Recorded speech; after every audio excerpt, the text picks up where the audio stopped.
আইনশৃঙ্খলা বাহিনী কাউকে সাদা পোশাকে গ্রেপ্তার করতে পারবে না বলে জানিয়েছেন স্বরাষ্ট্র উপদেষ্টা মোহাম্মদ জাহাঙ্গীর আলম চৌধুরী। দুপুরে খুলনায় এক অনুষ্ঠানে তিনি পুলিশকে উদ্দেশ্য করে কথা বলেন। এ সময় উপদেষ্টা আরও বলেন, মিথ্যা মামলা করলে বাদীকেও ছাড় দেয়া হবে না। কেউ এসব অপকর্মে জড়িত হলে তাদেরকে আইনের আওতায় আনা হবে। নিরপরাধ কেউ যেন শাস্তি না পায় সেজন্য আইনশৃঙ্খলা বাহিনীকে জনবান্ধব ও পেশাদারিত্বের সাথে দায়িত্ব পালনের আহ্বান জানান জাহাঙ্গীর আলম চৌধুরী। এর আগে জেলা শিল্পকলা একাডেমি মিলনায়তনে সশস্ত্র বাহিনী বিভাগ, খুলনা রেঞ্জের সব জেলার পুলিশ ইউনিট, খুলনা মহানগর পুলিশ, র্যাব, বিজিবি, পাসপোর্ট এবং মাদকদ্রব্য অধিদপ্তরের কর্মকর্তাদের সাথে মতবিনিময় করেন স্বরাষ্ট্র উপদেষ্টা। এতে পুলিশের আইজিপি সহ উচ্চপদস্থ কর্মকর্তারা উপস্থিত ছিলেন।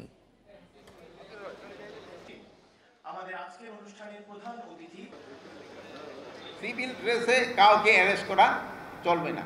ডিবি হোক যে হোক তার জ্যাকেট পরতে হবে, তার আইডেন্টি শো করতে হবে। কোনো নিরপরাধ যেন শাস্তি না পায় এই দিকে আপনার খেয়াল রাখতে হবে। সুনামগঞ্জের দোয়ারা বাজারে নিখোঁজের 3 দিন পর প্রতিবেশীর ঘর থেকে ইব্রাহিম খলিলুল্লাহ নামে 7 বছরের শিশুর মরদেহ উদ্ধার করেছে পুলিশ। সকালে উপজেলার কুশিউরা গ্রামের মাইনুদ্দিনের নির্মাণাধীন ঘর থেকে মরদেহটি উদ্ধার করা হয়। পুলিশ জানিয়েছে, সকালে পরিত্যক্ত বাড়িটির উঠোনে খেলাধুলা করছিল বাচ্চারা। এ সময় ঘরের ভেতর বল খুঁজতে গিয়ে শিশু ইব্রাহিমের মরদেহ দেখতে পেয়ে তারা চিৎকার শুরু করে। পরে স্থানীয়রা পুলিশে খবর দিলে ঘটনাস্থল থেকে মরদেহ উদ্ধার করা হয়। এর আগে শনিবার বিকেলে খেলতে বের হয়ে নিখোঁজ হয় ইব্রাহিম। পরিবারের লোকজন বিভিন্ন জায়গায় খোঁজাখুঁজি করে তাকে না পেয়ে এলাকায় মাইকিং করে। এই ঘটনায় রোববার দোয়ারাবাজার থানায় একটি নিখোঁজ ডায়েরি করে পরিবার। প্রতিবেশীর সাথে পূর্ববিরোধীর জেরে এই ঘটনা বলে ধারণা করা হচ্ছে। সহপাঠীদের সাথে খেলাধুলা করার অবস্থায় সে নাকি পলাইতে গেছিল। এরপরে তাকে আর সে বাড়িতে ফিরে নেয়। ঠিক আছে, আজকে তার ডেড বডি পাওয়া গেছে। তদন্ত অবস্থায় আছে, আমরা তদন্ত সবাইকে আইনগত ব্যবস্থা নিচ্ছি। ঠিক আছে। এ বিষয়ে আরো জানাতে এবার সুনামগঞ্জ থেকে যোগ দিচ্ছেন সহকর্মী জাকির হোসেন। জাকির, পুলিশ কি এ বিষয়ে সর্বশেষ কোনো তথ্য জানাতে পেরেছে কিনা, কিভাবে এই ঘটনা ঘটলো বা কারা এর সাথে জড়িত, সর্বশেষ কি তথ্য রয়েছে?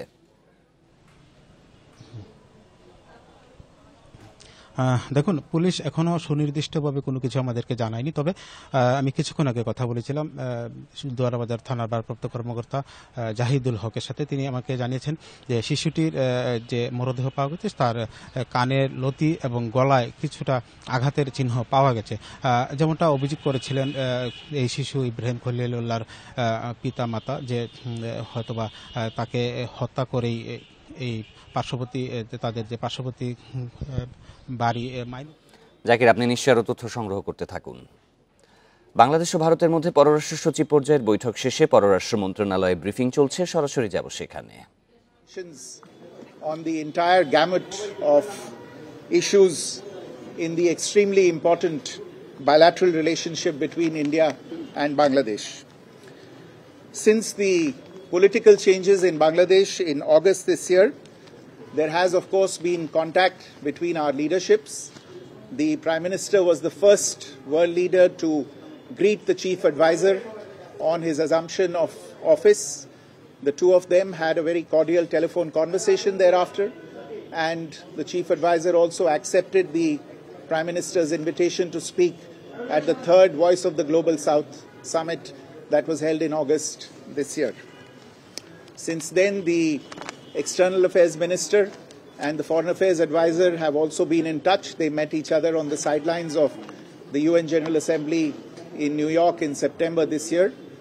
And my visit follows those interactions and is the first Foreign Secretary level structured engagement between the two sides following those developments.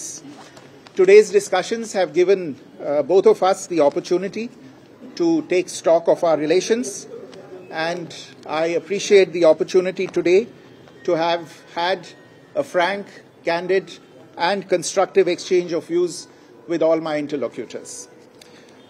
I emphasized that India desires a positive, constructive and mutually beneficial relationship with Bangladesh. We have always seen in the past, and we continue to see in the future, this relationship as a people-centric and people-oriented relationship, one that has the benefit of all the people as its central motivational force. This is reflected on a daily basis in the development projects that have been executed on the ground in Bangladesh and that continue to be developed. It is also reflected in the mutually beneficial engagement we have on a whole set of issues ranging from trade, commerce, connectivity, power, water and energy, and development cooperation, consular cooperation and cultural cooperation. There is no reason why this mutually beneficial cooperation should not continue to deliver in the interests of both our peoples. And to that end, therefore, I have underlined today India's desire to work closely with the interim government of Bangladesh authorities.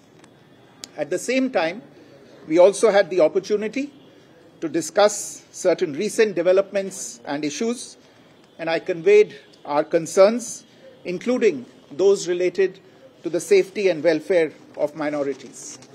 We also discussed some regrettable incidents of attacks on cultural, religious and diplomatic properties. We expect overall a constructive approach on all these issues by the Bangladesh authorities, and we look forward to moving the relationship forward in a positive, forward-looking and constructive direction. Thank you all very much.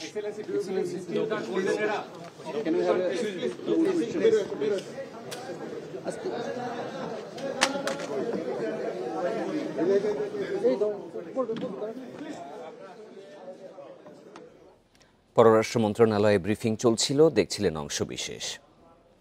পারিবারিক বিরোধের জেরে নাটোরের সিংড়ায় ৮ বছর বয়সী শিশু হাওয়া খাতুনকে হত্যার অভিযোগ উঠেছে সৎ মায়ের বিরুদ্ধে।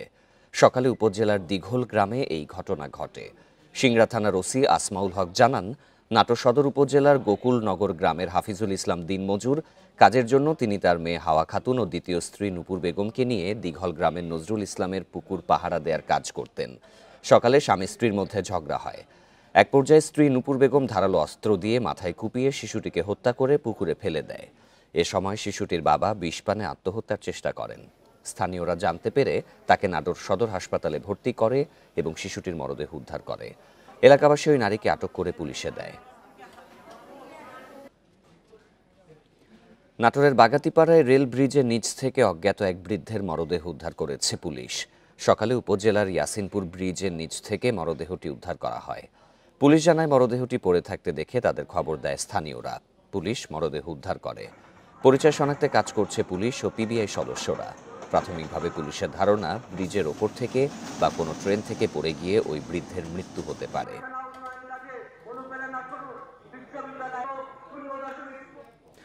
গাজীপুরের শ্রীপুরে ট্রেনের নিচে লাফ দিয়ে কন্যা শিশুসহ মায়ের আত্মহত্যার অভিযোগ উঠেছে। সকালে উপজেলার সাতখামাইর রেলওয়ে স্টেশনে এই ঘটনা ঘটে। স্থানীয়রা জানায়, সকাল থেকেই নাসরিন আক্তার তাঁর 11 মাস বয়সী শিশু রওজাতুল জান্নাতকে নিয়ে সাতখামাই রামতলা এলাকায় রেললাইনের পাশে বসেছিলেন। সকাল 10:30টার দিকে ময়মনসিংহগামী মহুয়া এক্সপ্রেস ট্রেন স্টেশনে আসার আগ মুহূর্তে শিশুসহ ট্রেনের নিচে ঝাঁপ দেন। এতে ঘটনাস্থলেই মারা যান তিনি। আহত শিশুকে উদ্ধার করে ময়মনসিংহ মেডিকেলে নেওয়া হলে সেখানে মারা যায় জান্নাত। পারিবারিক কলহের জেরে সন্তানকে নিয়ে ওই নারী আত্মহত্যা করে থাকতে পারে বলে ধারণা করছে স্থানীয়রা।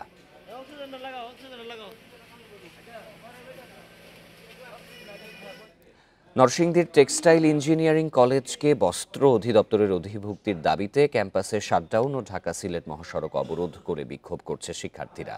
প্রায় 1 ঘন্টা পর মহাসড়ক অবরোধ তুলে নেয় শিক্ষার্থীরা জানায়, বাংলাদেশে তাঁত বোর্ড কর্তৃক পরিচালিত নরসিংদীর একমাত্র টেক্সটাইল ইঞ্জিনিয়ারিং কলেজটি প্রতিষ্ঠার 6 বছরেও শিক্ষার পরিবেশ নিশ্চিত করতে পারেনি। সরকারি প্রতিষ্ঠান হলেও সেটিতে পর্যাপ্ত শিক্ষক ও শিক্ষার সুবিধা নেই বলে অভিযোগ করেন শিক্ষার্থীরা। তাই শিক্ষার্থীরা তাঁত বোর্ড থেকে বস্ত্র অধিদপ্তরের মাধ্যমে এই কলেজ পরিচালনার দাবি জানিয়ে আসছে। তবে দীর্ঘদিনেও দাবি আদায় না হওয়ায় সকাল থেকে ক্যাম্পাস শাটডাউন ঘোষণা করে। মানিকগঞ্জের ঘিওরে আধিপত্য বিস্তার নিয়ে বিএনপির দুই পক্ষের সংঘর্ষে লাবলু আহমেদ নামের একজন নিহত হয়েছেন। এই ঘটনায় আহত হয়েছেন আরও 2 জন। পুলিশ ও স্থানীয়রা জানান, গত কয়েকদিন ধরে স্থানীয় আধিপত্য বিস্তার নিয়ে বিএনপির দুই পক্ষের মধ্যে দ্বন্দ্ব চলে আসছিল। দুপুরে ঘিওর বাসস্ট্যান্ড এলাকায় গেলে প্রতিপক্ষের লোকজন ধারালো অস্ত্র নিয়ে লাবলু ও তার সঙ্গীদের ওপর হামলা চালালে সংঘর্ষ বাধে। এ সময় ধারালো অস্ত্রের আঘাতে আহত হয় লাবলু। পরে তাকে উদ্ধার করে মুন্নু মেডিকেল কলেজ হাসপাতালে নিয়ে গেলে চিকিৎসক মৃত ঘোষণা করেন। আহত দুজনকে হাসপাতালে ভর্তি করা হয়েছে। হত্যার ঘটনায় জড়িতদের গ্রেপ্তারে অভিযান চলছে বলে জানিয়েছে পুলিশ।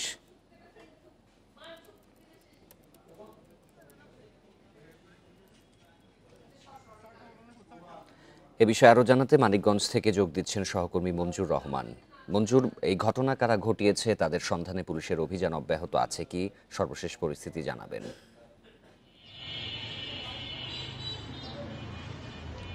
দেখুন, আপনি যেমনটা বলেছিলেন যে এটি বিএনপির স্থানীয় দুটি গ্রুপ আছে, অর্থাৎ ঘিওর উপজেলা সদর এবং পার্শ্ববর্তী কুস্তা এলাকা। এই ঘিওর সদর ওইখানকার যে এটা আছে সেটা হলো সোহাগ, তামিম, সেলিম, এটা হলো সদর ঘিওর, এবং লাবলু, আলতাফ, হিমেল এটা হলো কুস্তা।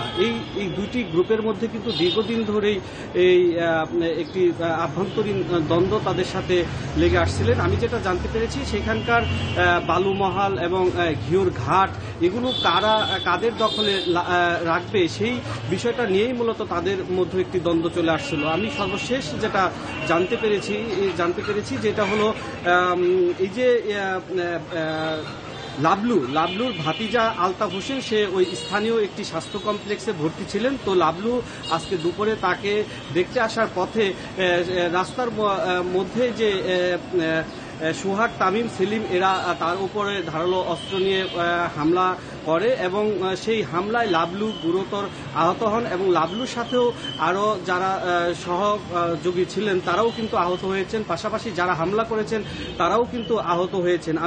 সর্বশেষ আমি যেটা জানতে পেরেছি, লাবলুকে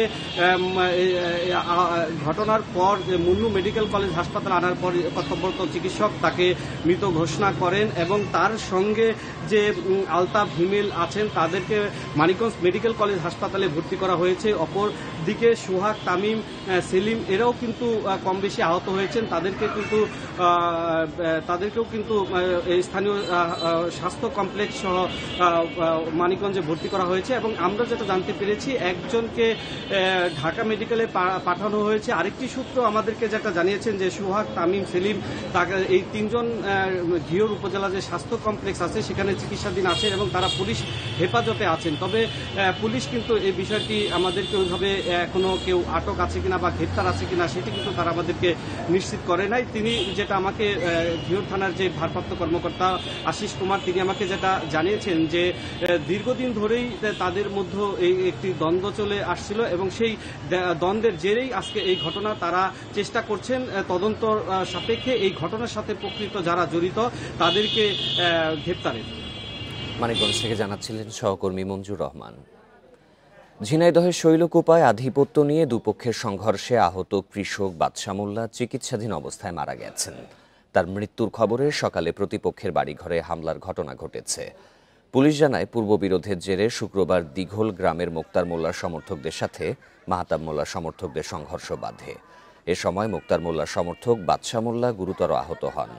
তাকে উদ্ধার করে প্রথমে ঝিনাইদহ সদর হাসপাতাল ও পরে ঢাকা মেডিকেলে নেওয়া হয়। আজ সকালে চিকিৎসাধীন অবস্থায় মারা যান তিনি। তার মৃত্যুর খবর এলাকায় পৌঁছালে মাহতাব মোল্লার কয়েকজন সমর্থকের বাড়িতে ভাঙচুর হয়। পরে পুলিশ গিয়ে পরিস্থিতি নিয়ন্ত্রণে আনে।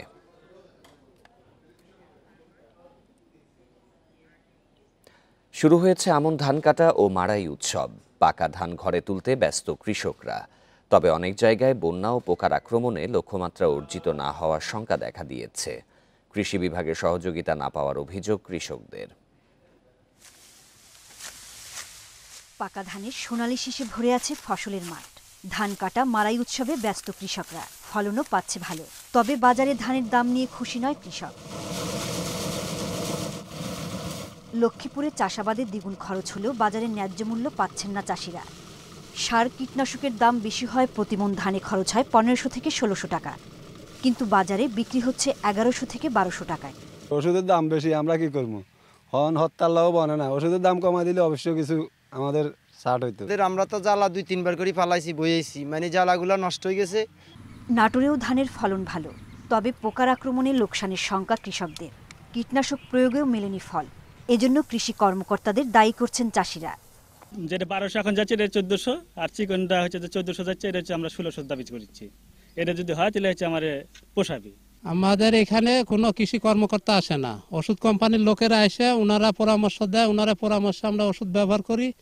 ঝালকাঠির ৩২টি ইউনিয়নের বেশিরভাগ আমন খেতেই নানা জাতের পোকার আক্রমণ। বিশে জমের দাম ৬,০০০ টাকা পন এনে লাগাইছি, লাগানোর পরে ধরছে আবার মার যায় পোকা।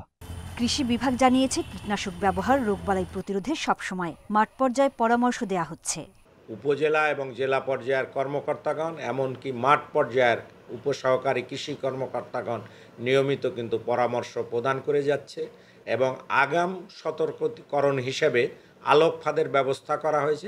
ঝালকাঠিতে এবছর ৪৬,৭৭০ হেক্টর জমিতে আমন আবাদ করা হয়েছে। সোহেলি জাহান, ইন্ডিপেন্ডেন্ট নিউজ। নতুন মৌসুম শুরুর পরও চট্টগ্রামের চালের মোকাম, পাহাড়তলী ও খাতুনগঞ্জে কমছে না চালের দাম। পাল্টা মোটা ও চিকন চালের দাম সপ্তাহের ব্যবধানে বেড়েছে ২ থেকে ৫ টাকা। আয়কর কমানো এবং আমদানির অনুমতি দেওয়ার পরও নানা অজুহাতে চাল আনেনি ব্যবসায়ীরা। আর বড় বড় প্রতিষ্ঠানের মজুতের কারণেও বাজারে সরবরাহ কমছে বলে অভিযোগ ব্যবসায়ীদের। চলতি মাসের শুরুতেই চট্টগ্রামের পাইকারি বাজারে বস্তা প্রতি ২০০ থেকে ২৫০ টাকা বেড়েছে চালের দাম। ধান কাটার মৌসুম শুরু হলেও দাম কমার কোনো লক্ষণ নেই। পাইকারি বাজারে দাম বৃদ্ধির প্রভাব পড়েছে খুচরা বাজারেও। চালের দরে এমন লাগামহীন ঊর্ধ্বগতিতে বিপাকে সাধারণ মানুষ। চাউলের দাম অত্যন্ত বাড়তি, ৪০ টাকা চাল ৬০ টাকা খাই। চালের দাম বাড়ছে যে আপনার ভাড়ার নির্ভর করে, গাড়ি ভাড়া তো বেশি, ঠিক আছে, ওই পত্তাটা বস্তার ভিতর পড়তেছে। চাল ব্যবসায়ীরা বলছেন যে পরিমাণ চাল আমদানির অনুমোদন দেওয়া হয়েছে সেই অনুপাতে আমদানি হয়নি। ডলার সংকট, ব্যাংকে অস্থিরতা সহ নানা অজুহাত দিচ্ছেন তারা। এদিকে মৌসুমের শুরুতে বড় কর্পোরেট প্রতিষ্ঠানগুলো বিপুল পরিমাণ চাল মজুত করায় বাজারে সংকট থেকে যাচ্ছে। কস্টিং মিলছে না, যেহেতু আমাদের দেশে লোকাল ক্রপ বেরিয়েছে। এই লোকাল ক্রপের কারণে ইন্ডিয়া থেকে মালটা কস্টিং আসছে না। প্যাকেটজার যারা আছে বড় বড় কোম্পানি, ওদের কিন্তু স্টকটা হেভি স্টক। সরকার যখন ওদের অভিযান চালায়, মিলে ওয়ার হাউসে অভিযান চালায়, তখন কিন্তু মালের দাম কমে আসে।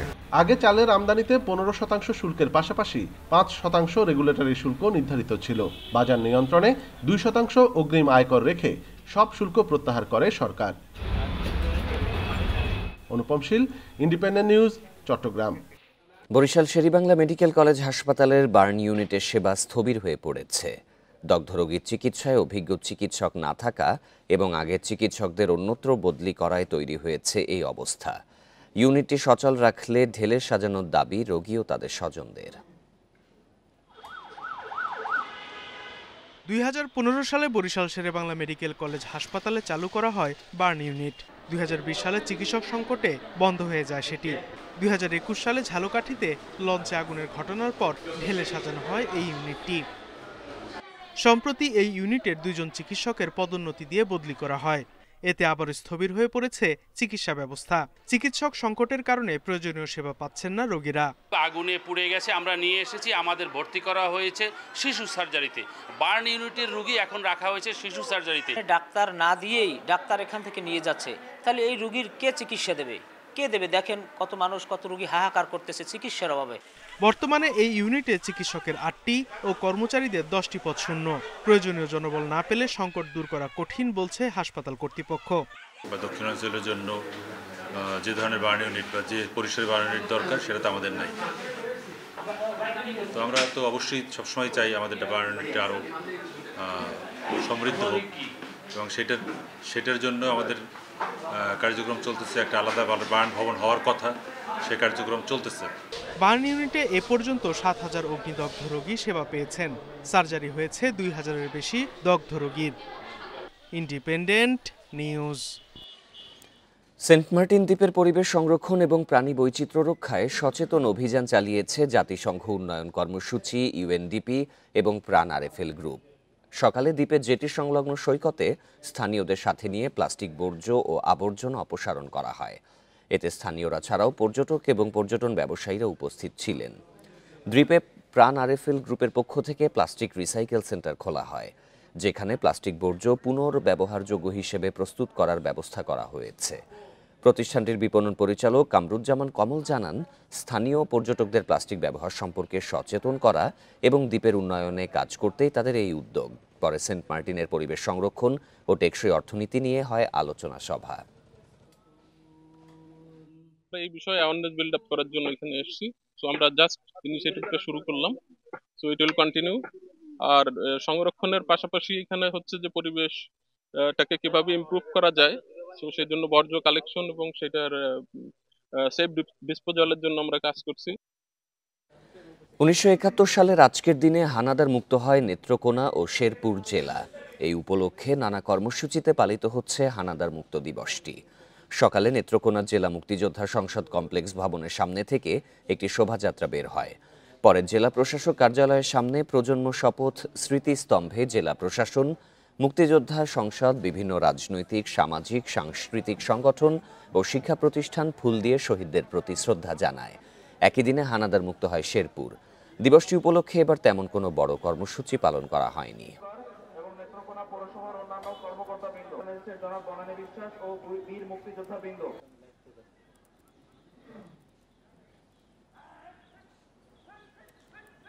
বর্ণাঢ্য আয়োজনে পালিত হচ্ছে নারী জাগরণের অগ্রদূত বেগম রোকেয়া দিবস। সকালে বেগম রোকেয়া বিশ্ববিদ্যালয়ে জাতীয় পতাকা উত্তোলন ও পায়রা উড়িয়ে দিবসটির উদ্বোধন করা হয়। পরে বেগম রোকেয়ার প্রতিকৃতিতে ফুল দিয়ে শ্রদ্ধা শেষে শোভাযাত্রা বের করা হয়। বেগম রোকেয়ার বসতভিটা রংপুরের পায়রাবন্দে একই কর্মসূচি পালন করে প্রশাসন সহ বিভিন্ন প্রতিষ্ঠান। পায়রাবন্দে আয়োজন করা হয়েছে 3 দিনের রোকেয়া মেলা। লক্ষ্মীপুরে নারী কন্যার সুরক্ষা করি, সহিংসতামুক্ত দেশ গড়ি এই প্রতিপাদ্যকে সামনে রেখে আন্তর্জাতিক নারী নির্যাতন প্রতিরোধ ও বেগম রোকেয়া দিবস পালিত হয়েছে। খাগড়াছড়িতে দিবসটি উপলক্ষে 4 নারীকে জয়িতা সংবর্ধনা দেয়া হয়। এছাড়া রাজবাড়ী, কুয়াকাটা, নড়াইল, গোপালগঞ্জ, নোয়াখালী ও হবিগঞ্জে বিভিন্ন কর্মসূচির আয়োজন করা হয়।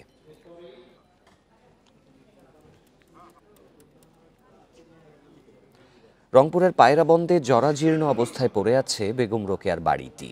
পরিবারের সদস্যদের অভিযোগ, বাস্তুভিটা 30 শতক জমি তাদের নামে থাকলেও সেটি সংরক্ষণে রেখেছে প্রত্নতত্ত্ব অধিদপ্তর, আর 350 বিঘা জমি বেদখল। নারী জাগরণের অগ্রদূত বেগম রোকেয়া 1880 সালের 9 ডিসেম্বর রংপুরের মিঠাপুকুর উপজেলার পায়রাবন্দে জন্মগ্রহণ করেন। মৃত্যু 1932 সালের 9 ডিসেম্বর কলকাতার সৈয়দপুরে। বেগম রোকেয়ার পৈতৃক সম্পত্তির পরিমাণ প্রায় 350 বিঘা, যা প্রভাবশালীদের দখলে। এখন তার স্মৃতিচিহ্ন বলতে পৈতৃক বাড়ির ধ্বংসাবশেষ আর মূল ফটক, এমনকি তার মরদেহ ফিরিয়ে আনতেও নেই কোনো উদ্যোগ। রোকেয়া অনুরাগী মানুষের দীর্ঘদিনের দাবি যে তার দেহাবশেষ এই পায়রাবন্দে নিয়ে আসা হোক। তার পরিবারের যে উত্তরাধিকার এখনো যারা আছে পায়রাবন্দে, তাদেরকে একটা ভাতার ব্যবস্থা করে অথবা তাদের যোগ্যতা অনুযায়ী যদি রোকেয়া বিশ্ববিদ্যালয় সহ অন্য অন্য যে প্রতিষ্ঠানগুলো আছে সেখানে যদি চাকরির ব্যবস্থা করত। বেগম রোকেয়ার ভাইয়ের মেয়ে রঞ্জিনা সাবের বার্ধক্যজনিত নানা রোগে আক্রান্ত। খেয়ে না খেয়ে জীবনযাপন করলেও খোঁজ খবর রাখেনি কেউ। রোকেয়া পরিবার ধুকে ধুকে মরছে। কোথায় রোকেয়া পরিবারের প্রতি সরকার এগিয়ে আসবে বা দেখবে, সাহায্য করবে, এটা কোনো সরকার করেনি। পরিবারের সদস্যদের ন্যায্য পাওনা বুঝিয়ে দেওয়ার পাশাপাশি বেগম রোকেয়ার 350 বিঘা সম্পত্তি উদ্ধারের দাবি এলাকাবাসীর। এই জায়গাগুলো বাকিটা কার অধীনে গেল বা কি করলো, এটা আমরা আসলে সাধারণ জনগণ হিসেবে আমরা আসলে জানতে চাই। আমরা চাই এই বেগম রোকেয়ার পৈতৃক নিবাসটা আরো উন্নত, আরো সমৃদ্ধ হোক। বেগম রোকেয়ার জমি উদ্ধারে প্রয়োজনীয় পদক্ষেপ নেওয়ার আশ্বাস জেলা প্রশাসকের। তাকে কেন্দ্র করে যে সকল বিষয়গুলো নারী জাগরণের জন্য গড়ে উঠেছে, সেই বিষয়গুলো এরকম দিনহীন অবস্থায় পড়ে থাকবে সেটা আমরা চাই না। আমরা চাই যে এই সকল বিষয়গুলো আমরা দৃষ্টিগোচরে নিয়ে আসব। শুধু জন্ম আর মৃত্যু দিবসের স্মরণ নয়, বেগম রোকেয়ার প্রাপ্য সম্মান ও তার দেহাবশেষ জন্মভূমিতে নিয়ে আসার দাবি পরিবার ও স্থানীয়দের। Independent news. গাজীপুরে ভূমিদস্যুদের সহায়তাকারী পুলিশের শাস্তি ও ভূমিদস্যুদের গ্রেপ্তারের দাবিতে মানববন্ধন, বিক্ষোভ মিছিল ও স্মারকলিপি প্রদান করেছে ভুক্তভোগী 48টি পরিবার। দুপুরে এসব কর্মসূচি পালন করা হয়। ক্ষতিগ্রস্ত পরিবারের সদস্যরা কাফনের কাপড় পরে গাজীপুর মহানগর পুলিশ কমিশনার কার্যালয়ের সামনে এই কর্মসূচি পালন করে। পরে পুলিশ কমিশনারের কাছে স্মারকলিপি দেন তারা। ভুক্তভোগীদের অভিযোগ, কাশিমপুর গোবিন্দবাড়ি এলাকায় 5ই আগস্টের আগে ভূমিদস্যু ও অস্ত্রধারী সন্ত্রাসীরা হত্যার উদ্দেশ্যে 8 বার সশস্ত্র হামলা চালায়। পুলিশের কাছে অভিযোগ দিয়েও কোনো প্রতিকার পাচ্ছেন না তারা।